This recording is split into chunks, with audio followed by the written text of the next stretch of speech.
Madame, Monsieur, bonjour. Et c'est avec un réel plaisir que nous sommes toujours nombreux à regarder tous les matins la matinale de l'information sur votre chaîne internationale d'information en continu Canal de Info. Alors, je m'excuse de cette fois un tout petit peu enrouée. On espère que elle va s'améliorer au cours de ce programme. Au sommaire de cette actualité, ce matin, le marché central de Bafoussam, qui a été attaqué par un incendie hier aux environs de 22 h. Grâce à l'intervention des sapeurs-pompiers, 5 boutiques seulement ont été consumées. Le Niger est également au cœur de l'actualité avec l'ancien président de l'Assemblée nationale qui restera toujours en détention. La liberté provisoire exigée n'a pas été obtenue.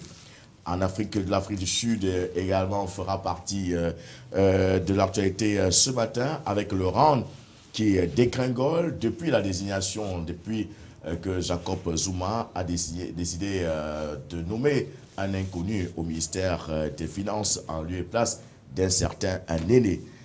La Syrie également nous préoccupe ce matin avec ce convoi humanitaire qui permettra certainement aux populations affamées de retrouver un tout petit peu de sourire. Nous terminerons par le Burundi où Estras Dikoumana a été donc honoré par la presse diplomatique. Voilà donc pour le sommaire. Et comme les traditions pour développer, commenter, analyser nos experts traditionnels. Elie Smith, bonjour. Bonjour Louis-Roger, bonjour Christian Dobo et bonjour à nos téléspectateurs. Patrick Christian Dobo, bonjour. Bonjour Louis-Roger, bonjour à Elie et c'est un plaisir de retrouver nos téléspectateurs ce matin. Alors c'est avec beaucoup de plaisir que nous allons entamer donc cette matinale de l'information avec bien évidemment cet incendie déclaré hier aux environs de 22 h au marché A de Bafoussam. C'est presque une tradition dans cette capitale de la région de l'Ouest avec ces incendies à répétition. 5 boutiques ont été consumées. On parle, Elie, des problèmes de branchement électrique. Toujours cette question de branchement anarchique de l'électricité. C'est un problème récurrent et ça appelle maintenant les dirigeants de ces marchés ou le directeur de ce marché. Et pas seulement à Bafoussam, nous avions vu le cas du marché de Tiko, le marché de Kumba, le marché central ici. Et donc ça appelle à une certaine vigilance. Et aussi ce qui m'attriste est qu'à chaque moment les commerçants se plaignent d'avoir perdu massivement leur investissement. Mais je me pose la question aussi, pourquoi ils ne souscrivent pas aussi aux assurances? Parce que s'ils étaient inscrits aux assurances, l'assurance va prendre en compte ces genres d'études. Mais au-delà de s'inscrire au service d'assurance, il faut revoir la stratégie d'implantation, comment les gens sont branchés. Donc, il ne faudra pas que les gens soient un peu passifs et laisser ces branchements souvent hasardeux et qui causent la perte en vie aussi, en investissement matériel. Alors, Patrick Christian Dobo, on a vu sur le secteur des pantalons jeans, c'est un secteur de la friperie, de la brocante, même si on a pu observer à travers certaines images que des petites boutiques de vente de produits alimentaires ont été attaquées. On se rend compte que c'est un secteur où les produits vendus sont essentiellement inflammables. Oui, malheureusement, c'est un secteur, comme vous l'avez dit, dans ce marché de Bafoussam, où on va dire les produits de consommation usuels, hein, vestimentaires, qui sont fréquemment vendus à la criée, de manière détaillée. C'est vrai qu'il y a des grossistes qui se retrouvent aussi dans cette zone-là. On va dire c'est un incident de plus, un incendie de plus dans nos marchés. L'année passée, on en décomptait des séries. Au-delà des incendies, de manière globale, nos marchés avaient particulièrement, on a déjà eu dans la ville de Douala, à Bafoussam, c'est une série. Et à chaque fois, on se pose la même question. Est-ce qu'on a pu tirer les leçons des précédents incendies? Quels sont les mécanismes qu'on a mis en place pour faire face éventuellement à ce type d'incendie? Et après, on va interroger les responsabilités. Elie a commencé tout à l'heure à évoquer quelques-unes d'entre elles. Les branchements frauduleux, peut-être la promiscuité et même la disposition, n'est-ce pas, des comptoirs et peut-être même aussi l'arriération du marché, les voies de circulation et autres qui sont véritablement un serpent de mer dans ces marchés-là. On a l'impression que c'est une fourmilière très dense et qui le soir donne l'impression d'être vide Mais après lui, Roger, on ne peut pas aussi se passer d'interroger éventuellement des mains criminelles. Des mains criminelles qui pourraient être exogènes à ces marchés, mais aussi des mains criminelles qui peuvent même être endogènes, où on a parfois vu des commerçants véreux mettre ou bien être commanditaires. Ça n'est pas de gaieté de cœur qu'on évoque ce volet-là, parce que des commerçants on pourrait nous taxer de peu sensibles au malheur de ces commerçants, mais ce n'est qu'une analyse, avec tous les contours de cette analyse-là, qui voudrait qu'on prenne aussi en compte la possibilité d'avoir des brebis galeuses comme celle-là, qui pourraient, en mettant, pour des raisons particulières, n'est-ce pas, le feu ou bien en commanditant un incendie pour soit éviter de pouvoir honorer des engagements, soit faire face à des assurances éventuelles, mettre en péril et en mal des commerçants honnêtes qui sont peut-être voisins ou bien dans le même marché. Donc, il y a toutes ces situations-là, et cela nous amène aussi à redire, à la fin de cette tentative de compréhension, a dit que finalement, il y a toujours un certain nombre d'interrogations qu'on se pose, et peut-être même les mêmes que lors des précédents incendies. Est-ce qu'on a avancé? Qu'est-ce qui s'est amélioré? Et pourquoi est-ce qu'on en revient toujours à avoir de pareilles situations sans alerte?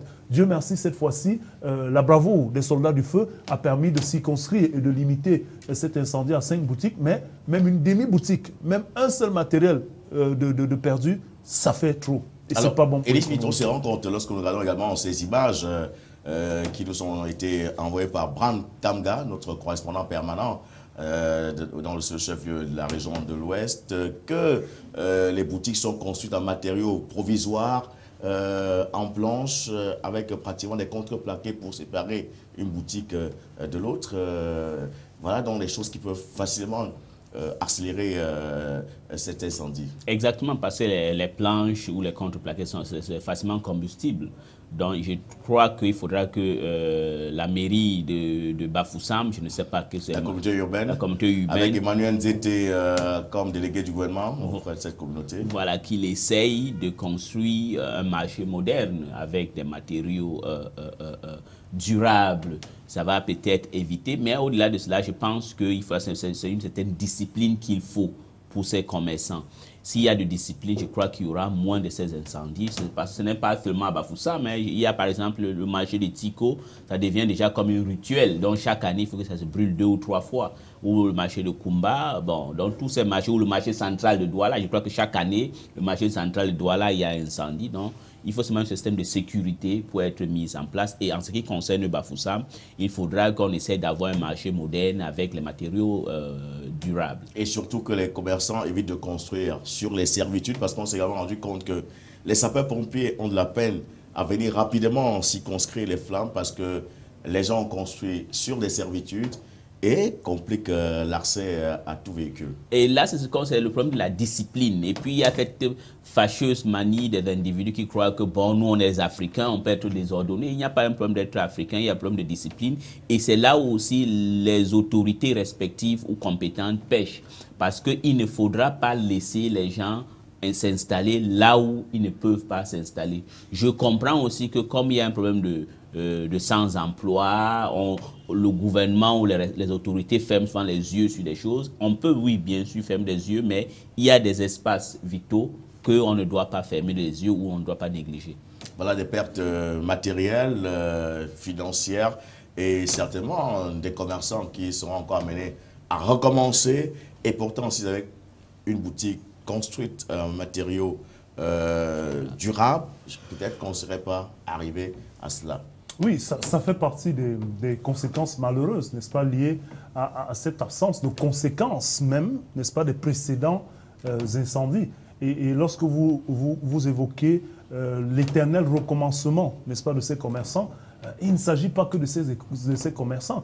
Il s'agit de l'économie de la ville, il s'agit de l'économie du pays, parce qu'un commerçant, ça participe à la création de richesses sur le plan national, et un commerçant amputé, c'est une partie de la richesse nationale qui se trouve être amputée. C'est peut-être des emplois directs ou indirects qui vont être mis à mal. Et forcément, cela ne va pas dans le sens d'accompagner le pays dans ses objectifs de réalisation de croissance et peut-être même à long terme de l'émergence. Parce qu'on doit bien se le dire, cette émergence-là ne va pas se construire rien qu'à coup de grands projets structurants et autres. Elle va aussi se construire dans la capacité des petites économies, des petites entreprises, des petits créateurs de richesse, n'est-ce pas, à implémenter, à contribuer à cette richesse. Donc, chaque fois qu'on a un frein comme celui-là, qui vient se placer sur le chemin de la marche vers ce développement-là, on doit pouvoir s'inquiéter. Et plus que s'inquiéter, ou bien plus que de rester finalement ébahi devant ce genre de situation, on doit se poser ces questions fondamentales. Quelles sont les causes? Il est plus facile de regarder où on est tombé que de regarder là où on a trébuché. Et il me semble que c'est là où nous trébuchons que nous devons mettre un accent pour éventuellement anticiper ou tout au moins réduire à leur plus simple expression ces dégâts collatéraux qui arrivent avec ces incendies. Poursuivons avec cette matinale de l'information en nous rendant tout de suite en Afrique du Sud où le rand a dégringolé et atteint son niveau le plus bas sont des analystes financiers. $1 pour 17,99 rands. Une décision, une chute due à une décision prise par Jacob Zuma de limoger le tout-puissant ministre des Finances Nana Nene. Nene. Alors, Elie Smith, déjà, nous parlons là sur ce plateau de cette décision inopportune. Et voilà que ça a un impact sur l'économie sud-africaine. Exactement. Ça montre un peu que, vous savez, c'est la démocratie. Hein. Quand on élit n'importe qui à la tête d'un État, il croit aussi, il prend les mesures aussi n'importe comment. Parce que M. Néné était le ministre des Finances. Et puis, le problème de M. Néné et M. Zuma est que Zuma est un politicien. Néné, c'est un technocrate, un vrai, qui a un sens d'indépendance, pas comme d'autres. Parce que dans d'autres sphères, au Cameroun ou au Gabon, au Congo, on va nommer un ministre des Finances. Quand le président te dit fais ceci, il fait. Mais il a dit qu'il faut une certaine orthodoxie financière. Et Zuma ne voudrait plus les systèmes financiers stricts. Pourquoi? Parce que Zuma, c'est un politique. Il veut les résultats. Il veut faire plaisir aux gens. On a des groupuscules ou des groupes de syndicalistes sud-africains qui passent toujours le temps à demander l'augmentation du salaire. C'est bien beau, mais ça a aussi ses adversités. Ça fait que l'Afrique du Sud ne peut pas être compétitif. Et deuxièmement, il y a des grands chantiers en Afrique du Sud, par exemple la construction des centrales nucléaires et d'autres grands travaux qu'on appelle les travaux structurants, qui les budgets continuent toujours à augmenter, Et puis le ministre des Finances a dit non, on ne peut pas continuer à avoir ce genre d'augmentation. Je crois qu'il a un peu gonflé Zuma, et Zuma a décidé de lui mettre à côté et de prendre une mesure populiste en nommant un monsieur qu'on ne connaît pas, monsieur Van Rooyen, qui est David Van Rooyen, qui était un maire d'une petite localité aux environs de la province de Gauteng, comme le ministre des Finances. Donc, comme là-bas, c'est une économie développée et que les mesures prises ont un impact direct avec l'économie, dont on a vu d'abord le dégringolade du rand et puis la chute vertigineuse de toutes les actions à la bourse de Johannesburg.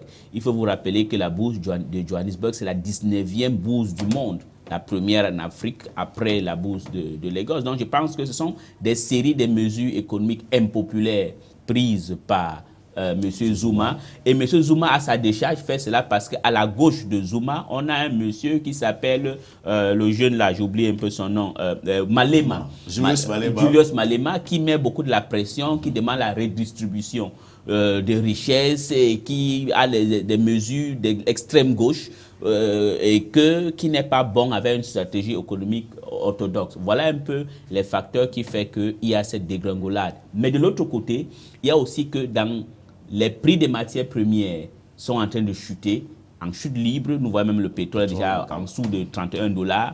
Et aussi le premier partenaire commercial de l'Afrique du Sud, qui est la Chine, a des problèmes de réajustement économique qui fait qu'il y a un ralentissement de l'économie chinoise. Donc, ça a cet effet directement sur la monnaie sud-africaine et sur l'économie sud-africaine. Alors, Patrick Christian, d'abord, Jacob Zuma a essayé à la télévision nationale d'expliquer pourquoi il a limogé Néné en faisant comprendre aux Sud-Africains que c'était pour le nommer à la tête de la banque des BRICS, Brésil, Russie, Inde, Chine et Afrique du Sud.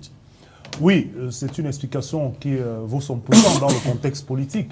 Et il me semble que même si cette intention peut être appréciée. Il aurait peut-être fait cette communication-là avant, qu'il y aurait eu moins de remous, parce que l'opinion publique considère forcément que c'est un désaveu qu'il a voulu infliger à Lala Néné. C'est en croire que le charisme et l'activité de Lala Néné étaient liés à la stabilité, on va dire, de la valeur du rand et même de la considération due à l'économie sud-africaine. C'est vrai que c'est un technocrate qui a abattu un travail remarquable dans sa capacité à stabiliser l'économie sud-africaine pendant son passage à la tête, n'est-ce pas, du ministère des Finances et de l'économie de ce côté-là. Mais il faut surtout comprendre ce qui arrive à l'Afrique du Sud, en plus de ces éléments évoqués par Elie, comme étant un corollaire, n'est-ce pas, de cette régression et de cette turbulence des marchés financiers chinois aussi, au-delà de l'échange et du flux d'échange qu'il y a entre la Chine et l'Afrique du Sud. Il y a que forcément l'atout qui se fait ressentir du côté de Shanghai, de Beijing et j'en passe, affecte correctement Johannesburg. Et c'est évident, parce que le flux d'échange est à un niveau, et même donc le flux d'échange entre les monnaies se situe. Maintenant, l'appréciation de la bourse du côté de Johannesburg se fait aussi dans la capacité de l'Afrique du Sud à gérer, n'est-ce pas, les tendances politiques, comme Elie l'évoquait. Autant on peut évoquer la pression de Julius Malema, autant on peut comprendre Zuma, qui est un homme politique, qui a intérêt à garder l'ANC sur les rails à quelques mois seulement d'une présidentielle. D'abord, il va y avoir un bouillonnement à l'intérieur de l'ANC parce qu'il faudra bien que les choses soient claires. Ça n'est plus automatique comme cela a été il y a 5-10 ans où on savait de facto que celui qui était à la tête du côté du parti allait prendre le relais. Il y a comme des situations qui deviennent un peu plus changeantes au sein même du parti au pouvoir. Et cette fraction, cette scission avec Julius Malema, qui était quand même un moteur, n'est-ce pas, un harangueur de foule, ce populiste-là qui savait mobiliser cette jeunesse. Et cette jeunesse-là est majoritaire en Afrique du Sud maintenant. Il faut comprendre qu'il y a un autre problème aussi sur la redistribution des richesses. C'est peut-être la vague sur laquelle surfe actuellement Julius Malema et tous ceux qui sont radicaux du côté de l'ANC. Parce que la classe riche, pour l'essentiel actuellement, reste encore blanche en Afrique du Sud. C'est vrai qu'il y a une forte classe moyenne noire qui s'est développée après la fin de l'apartheid, mais cette classe moyenne-là n'est pas plus nombreuse que la classe basse pauvre qui, elle, revendique à travers justement des plaintes comme celle que Julius Malema a fait. Et ça fait donc une énorme pression sur le président Zuma, qui malheureusement gère très mal cette pression. Il gère très mal cette pression en restant dans un mutisme qui justement fait transparaître des décisions comme celle qu'il a prises à la tête du ministère des Finances comme étant un règlement de compte. Et ça, les marchés financiers ne le supportent pas. La sensibilité des marchés financiers ne permet pas à une économie comme celle de l'Afrique du Sud de pouvoir se passer de cette méthode-là. C'est peut-être la méthode de Zuma dans un problème réel qui est à questionner dans cette chute, n'est-ce pas, du cours du rand. Peut-être que Jacob Zuma joue effectivement au Zuma à ce jeu, contre tous ceux qui loupent parfois ses boules. Bon, on va tout rester en Afrique du Sud pour parler de l'affaire Pistorius, avec ce champion paralympique qui a également saisi la Cour constitutionnelle pour contester sa condamnation. Alors, Elie Smith, ce petit rebondissement, est-ce que ça va faire tache d'huile? Oui, je voulais, avant de répondre à ça, répondre à un problème sur M. Zuma et l'Afrique du Sud. Le problème de l'ANC, il y a une grande majorité des Noirs qui n'ont pas accédé à la richesse. Mais c'est parce que l'ANC aussi était extrêmement corrompu.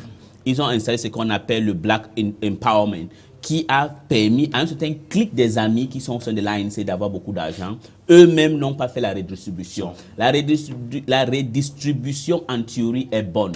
Mais dans l'effectivité, ce n'est pas une bonne chose. Il y a 3 cas. Il y a le cas du Zimbabwe, il y a le cas du Pérou en 68, il y a le cas depuis 19 ans que la révolution bolivienne par Hugo Chavez a pris le pouvoir au Venezuela. Ils ont tous ruiné les pays en voulant faire la redistribution. Voilà. Maintenant, en ce qui concerne M.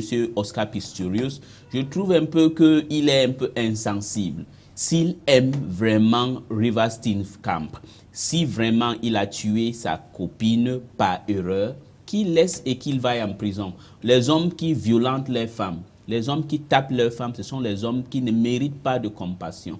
Donc je pense que tu ne peux pas aimer une femme, l'erreur humaine. On peut admettre que c'est une erreur qu'il a fait. Moi, ça me choque de voir qu'il a même le courage de faire un appel. S'il aime cette femme, qu'il aille en prison. Alors, Patrick Essiandoa. Ben, ce que je vais constater, c'est qu'on ne franchit pas les paliers des instances judiciaires si on n'a pas les moyens. Donc, finalement, Oscar Pistorius doit s'estimer heureux parce qu'il faut avoir des moyens pour aller à ces différentes étapes judiciaires. Mais c'était le scénario prévu. Et parmi les nombreuses pistes de cette suite judiciaire, on l'avait prévu. Les différents appels, la possibilité. Il y avait des voies de recours jusqu'à un certain niveau. Et il me semble que les conseils de Oscar Pistorius et peut-être sa famille l'encouragent à aller dans ce sens. Parce qu'il faut reconnaître que dans une situation comme celle-là, on prend difficilement des décisions seules. Maintenant, est-ce qu'il faut se résigner? Est-ce qu'il faut aller au tribunal si il a la conviction que peut-être en y allant, si c'est véritablement sa version qui est la vraie, il va peut-être laver sa mémoire et aux yeux de tous peut-être faire comprendre sa voix? C'est difficile parce qu'il y a beaucoup d'émotions dans cette affaire. Il y a beaucoup d'émotions et c'était une histoire très belle, qui malheureusement s'est finie un jour d'amour dans le désastre, n'est-ce pas? C'était un 14 février, jour de Saint-Valentin. Voilà, un jour de Saint-Valentin. Oui. C'est une histoire très belle, mais malheureusement, qui aujourd'hui offre, je vais dire, des épisodes dignes d'un feuilleton dramatico-amoureux. Maintenant, on peut demander simplement à Oscar Pistorius de regarder en face avec ses conseils et de voir si dans une manière de se rétracter, peut-être que, il me semble que les dispositions judiciaires en Afrique du Sud permettent, au bout d'un certain temps, d'apprécier le comportement, n'est-ce pas, de la personne qui est condamnée ou incarcérée.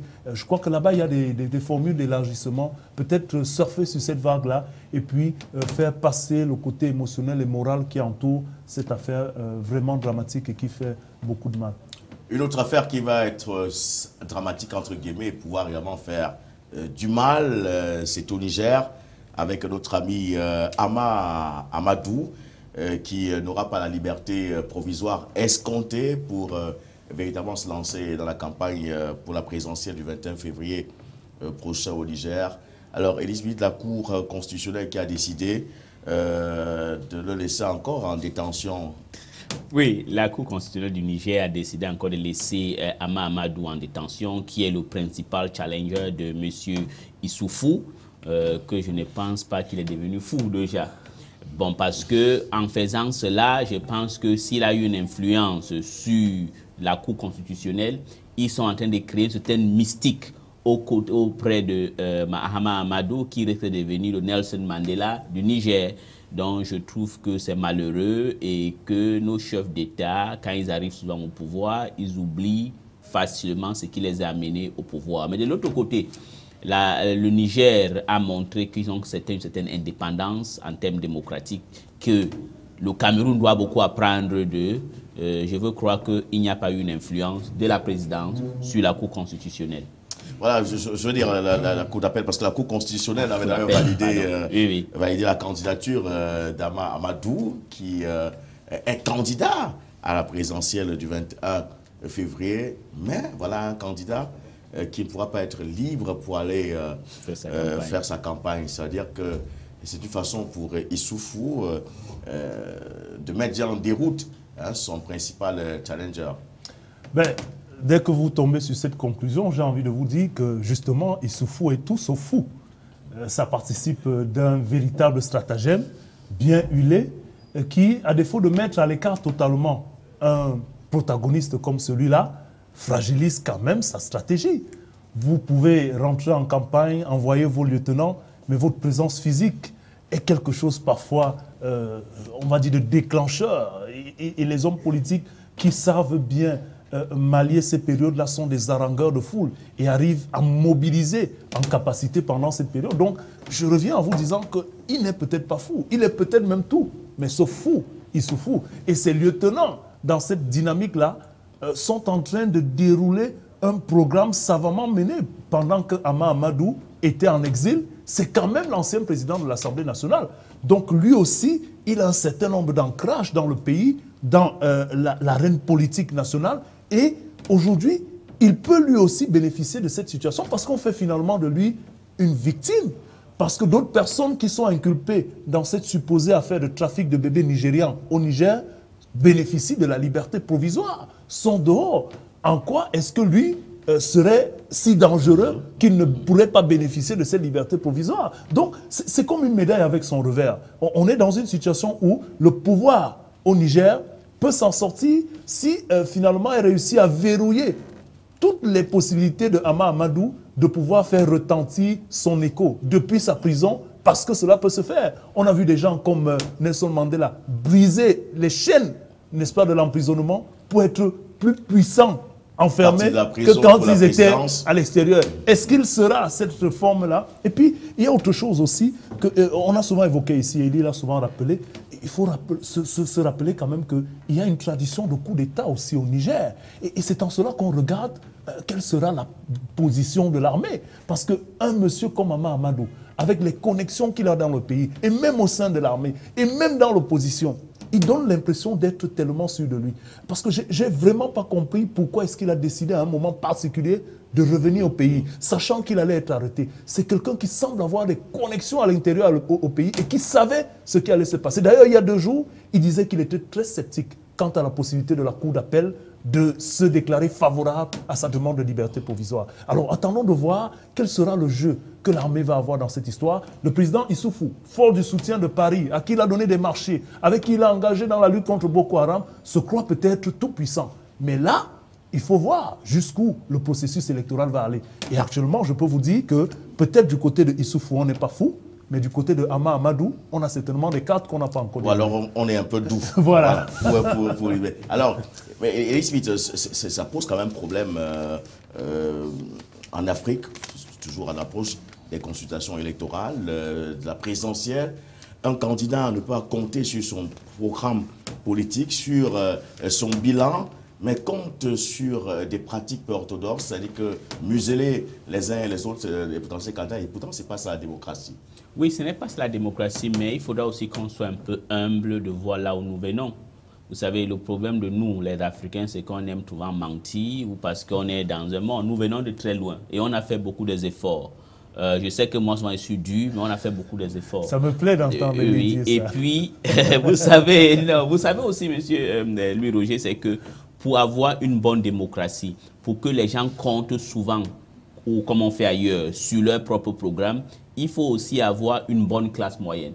Et dans beaucoup de notre pays, et c'est la classe moyenne qui fait la démocratie. Ça veut dire que tu es capable de compter sur tes petits sous. Si on a promis de te payer 50 000, on te paye régulièrement. Si c'est 100 000, on te paye régulièrement. Mais quand on ne te paye pas, tu deviens mendiant. Donc ça fait qu'aujourd'hui, ces chefs d'État connaissent ça. Là où il n'y a pas une classe moyenne et qu'il y a l'absence d'une bonne société civile, d'une bonne opposition, d'une bonne presse, c'est souvent ces genres de méthodes qu'on utilise pour ces chefs d'État. C'est déplorant, mais c'est cela en Afrique. Mais quand on va commencer à en avoir une bonne classe moyenne, une bonne société civile, une vraie opposition, là, je crois que les gens vont commencer à compter sur les programmes. Parce que quand il y a déjà une bonne classe moyenne, les gens ne regardent pas si tu es de telle région ou de telle... Ils regardent d'abord ton bilan et ils regardent ce qui est dans le programme que tu as. Ça, c'est très bien dit. Comme pour dire qu'il faudrait quand même que les gens puissent avoir l'accès facile aux soins de santé élémentaires, que les gens puissent aller à l'école, que les gens puissent trouver de l'emploi. Et là, lorsque vous êtes candidat, c'est tout le monde qui vote à 100%, même si certains vont jusqu'à dire à 99,99%. Peu importe, même si nous sommes dans des scores soviétiques, il me semble que les moyens humains, matériels et financiers que les hommes politiques mettent souvent pour corrompre l'électorat ou bien pour manipuler les tendances et l'expression, n'est-ce pas, de la volonté de leur population, si tous ces moyens-là étaient mis à contribution pour finalement donner de meilleures conditions de vie aux populations, si tous ces moyens utilisés pour corrompre, pour manipuler les processus, pour finalement discréditer même les démarches électorales, si tous ces moyens étaient mis à contribution pour donner un peu plus de vitalité et un peu plus même de moyens pour les conditions de vie des populations, il me semble qu'on n'aurait pas besoin de se tirer dessus. C'est d'ailleurs dans ce sens que je peux être d'accord avec Elie. Personne ne viendrait quand il a sa pitance quotidienne, personne ne viendrait se demander si lui, Roger, vient de son fort Bayangam, ou alors si Eli vient de son camp natal, ou je ne sais pas si Moukouri, qui prend à l'instant place, vient de son sawa naturel. On ne se soucierait pas de ce genre de questions. Le plus important, c'est l'indigence. Quand cette indigence franchit les paliers, elle fait poser un certain nombre de questions, elle fait perdre la rationalité à ceux qui sont dans qui sont dans le besoin, autant pour moi. Alors, et il faut également souligner que les militants de Amadou ont d'ailleurs dit hier qu'il partira donc de la prison pour la présidentielle. C'est comme si c'était déjà tracé. Alors, lorsque ce sont des femmes qui le disent, on sait bien que ce que femme veut, Dieu le veut. Mais je suis mal placé pour contester une telle assertion.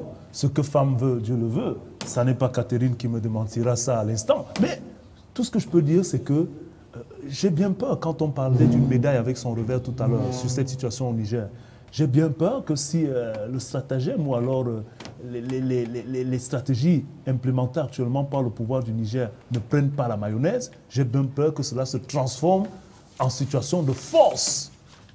Véritable situation de force. Un revers de la médaille qui pourrait être fatal au pouvoir, un revers de la médaille au profit de Ama Amadou et de ses partisans. Merci Patrick Kisson. D'abord, tout de suite la revue de presse cybernétique avec Catherine Ebé-Moukouri. Bonjour. Bonjour les Roger, bonjour à tous nos téléspectateurs. On débute la revue de presse cybernétique avec la Nouvelle Tribune, le site d'information béninois. Union fait la nation un grand rêve effondré. En 2009 et en 2010, l'Union fait la nation passait pour une fierté politique nationale. Son rêve d'union de la classe politique faisait rêver, mais moins d'une décennie après, tout s'effondre. Il aura suffi de 2 élections pour que les démons de la division refassent surface et mettent fin aux ambitions des bâtisseurs de l'Union, nous apprend-on dans le site d'information béninois. On passe à présent à Fratmat Info, le site d'information ivoirien qui titre « Avant le remaniement ministériel, je suis venu prendre conseil ». Une autre information sur la visite d'Alassane Ouattara. S'agissant de l'actualité politique, le président de la République a dit avoir évoqué avec le président du PDCI RDA les prochaines décisions qui seront prises pour remettre le pays au travail au niveau gouvernemental. On passe à senego.com. Macky Sall n'aime pas la contradiction, c'est ce qui est à la une du site d'information ce matin. Le Sénégal peut-il encore sombrer dans une pensée unique ? Il y a de cela 2 jours, le chef de l'État a encore fait montre de son irascibilité à l'occasion de Gamou de Tirmomou Tagada à Louga. Il s'est emporté et a affiché une grande colère à propos du débat national suscité par ses promesses de réforme constitutionnelle qui sont très floues dans la tête de ses concitoyens et qui naturellement en parlent. Pour terminer, RFI.fr qui titre « Marseille, un enseignant juif agressé à la machette » au nom de l'EI, de l'État islamique. Un enseignant juif a été agressé ce lundi 11 janvier à Marseille par un jeune turc d'origine kurde armé d'une machette. La victime est légèrement blessée. Le président François Hollande a dénoncé un acte innommable et injustifiable dans un communiqué diffusé par l'Élysée. Merci Catherine de Moukouri pour cette revue de presse cybernétique. Certainement que des aspects spécifiques pourraient encore demander un petit commentaire. Effectivement, cette actualité en France, l'agression d'un enseignant, on a tout fait de déclarer que le jeune l'a attaqué sous le contrôle de l'État islamique. Donc, il a revendiqué cet acte comme... Je me demande à la fin s'il pourrait plus avoir d'agression toute simple, s'il faudra tout de suite faire le lien avec l'État islamique. On se souvient, les années précédentes, il y a eu de nombreux actes entre musulmans et juifs qui n'ont pas été taxés d'actes revendiqués par l'État islamique. Donc on se demande si en France maintenant, le spectre de Daesh plane dans toutes les villes, dans toutes les régions. À chaque fois qu'il y aura une agression, on va directement plaquer à cela Daesh. Voilà, merci Catherine Ebé-Moukouri pour cette concision. Patrick Kisson, d'abord, on peut quand même revenir sur cette revue de presse cybernétique en quelques mots. Oui, en quelques mots, pour dire qu'au-delà de toutes les agressions sur lesquelles le spectre de Daesh plane en France, c'est que le spectre de Daesh plane même dans toutes les intentions et conversations françaises maintenant. C'est la vérité. C'est devenu un sujet de campagne, c'est devenu un sujet de causerie nationale, c'est devenu un sujet économique. Daesh est actuellement, on va dire, le sang qui coule dans les veines de la France. Voilà, Daesh qui est aujourd'hui le sang qui coule dans les veines de la France. La France, avec François Hollande, qui réclame des mesures humanitaires immédiates en Syrie où les populations meurent de faim, n'ont pas de nourriture, pas d'eau, pas d'électricité. Heureusement qu'il y a un convoi humanitaire qui a été lancé depuis hier en direction de certaines villes syriennes pour permettre aux populations de retrouver au moins le surréalisme. Oui, ce sont des villes assiégées par l'armée syrienne ou les villes assiégées par les groupes Daesh ou les soi-disant rebelles syriens. Bon, la France, je ne voudrais pas faire une certaine comparaison, mais est-ce que la France demande aussi qu'on vienne en aide aux affamés libyens? L'État où a été détruit par la France, par Nicolas Sarkozy. Il est président de la France, mais c'est la France qui porte l'entière responsabilité de ce qui se passe en Libye. Est-ce qu'ils font la même chose? Je veux un peu, ce qui me touche dedans, je veux un peu croire que la communauté internationale a une certaine... s'en fout un peu des Africains. Parce qu'il y a eu une conversation en 1976 entre Alexandre Demarange et Chong En-lai de la manière qu'il traitait Kadhafi. Il traitait Kadhafi d'un Africain. Vous voyez que la manière qu'on a traité le dossier libyen est différente de la manière qu'on a traité le dossier syrien. C'est comme si, quand tu es africain, on n'a pas peur de toi, on peut tout faire avec toi, mais quand vous êtes quelqu'un qui vient de l'Asie ou du Moyen-Orient, l'approche est différente. Le problème de la Syrie, je pense aussi que c'est aussi un problème de politique de François Hollande, c'est quelque chose qui est porteur en vue de sa campagne présidentielle. C'est bien de venir en aide aux individus qui sont affamés, mais il faudra que François Hollande pense à ce que Nicolas Sarkozy, son pays, la France, a fait pour la Libye. Moi, je suis pour qu'on chasse un dictateur, mais pas pour tuer tout un pays comme ils ont fait. Alors, un convoi humanitaire en route pour Madaya, Foua et Kafraya, qui sont donc ces villages où on a vu des populations chétives, mangeant des feuilles d'arbres, et c'est quand même des images qui ont fait le tour du monde, Christian Doro. Oui, ça nous rappelle l'Éthiopie au début des années de la décennie 80. C'était assez dramatique. Et on ne peut pas se réjouir hein, quand on voit à quel niveau d'animalisation l'homme est rendu par l'homme. Parce que c'est l'acte, c'est l'action de l'homme qui rend l'homme aussi bestial que ça. Et c'est dommage. Et lesquels, on va dire, apports en denrées alimentaires qui arrivent après une longue entente, mais qui sont loin, mais alors très loin de satisfaire même la première demande en termes de quantité. C'est même désolant. On a même l'impression que ça risque de créer d'autres émeutes et d'autres problèmes. Parce que ce qui arrive là comme ravitaillement ne représente totalement rien comparé à la demande qui est réelle. Regardez les populations que vous avez vues, l'état chétif que vous avez décrit. Mais c'est terrible. Et pour rejoindre Elie dans cette, peut-être pas cette comparaison, mais cette remarque, ce constat fait sur le traitement qui est fait des Africains, c'est le cas aujourd'hui en Libye. Et regardez même la discrimination qui est faite dans l'accueil des réfugiés. Ceux qui viennent de l'Afrique, on les refoule. Ceux qui viennent du Moyen-Orient, on les accepte. Est-ce que la guerre qui se déroule en Syrie et au Moyen-Orient, où les morts de ces guerres-là sont plus importants que les morts des guerres en Libye, ou bien des affamés, comme on dit, les réfugiés économiques en Afrique? Mais ces réfugiés économiques-là, ils se retrouvent en Europe. Pourquoi? Parce qu'on a déstabilisé, on a assassiné Kadhafi, qui était peut-être pas un saint, mais qui arrivait à les contenir et qui entendait développer même des moyens en finançant des projets pour retenir cette migration, ce flux vers l'Europe. Aujourd'hui, l'Europe est face à ses responsabilités. On ne le dira jamais assez, mais il faut que les actions concrètes soient faites et de manière un peu plus importante. Parce que ce qui est fait aujourd'hui en Syrie, c'est peut-être pour se donner bonne conscience, mais ça ne résout même pas le problème. Et plus grave encore, la stratégie globale devrait être dans la capacité de ces pays à éteindre les foyers de tension, véritablement, en arrêtant de financer en sous-bassement des organisations extrémistes qui sèment la terreur, qui sèment la mort et finalement qui déstructurent tous les noyaux d'une société qui était elle-même capable de supporter véritablement ces populations. Voilà le problème.